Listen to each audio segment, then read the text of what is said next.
সম্পূর্ণ জৈবভাবে এই যে বেগুন গাছগুলো তৈরি করেছি, সেই বেগুন গাছগুলো কয়েকটা বেগুন গাছ আছে, সেগুলো আপনাদেরকে একটু দেখাতে যাচ্ছি আমি। তো দেখুন, শেয়ার করছি বেগুন গাছের বেগুনগুলো কি পরিমাণে বেগুন হয়েছে। এগুলো কিন্তু সব কিন্তু জৈব পদ্ধতিতে করেছি, গোবর সার, বেশিরভাগ আমার সব গোবর সারে তৈরি। গোবর সার, খোল জল আর যেটা কিচেন কম্পোস্ট, সেইগুলো থেকেই আমার এই গাছগুলো এইভাবে ফল হয়েছে। এই যে বেশ কয়েকটা বেগুন গাছ আছে আমার।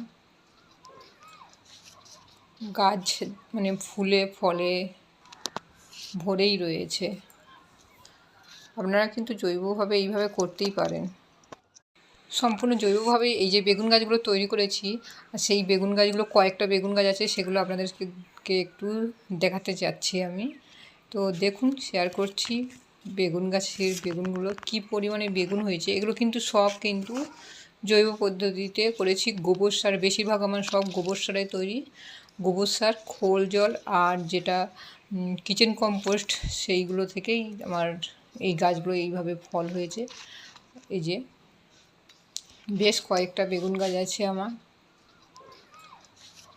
গাছ মানে ফুলে ফলে ভরেই রয়েছে।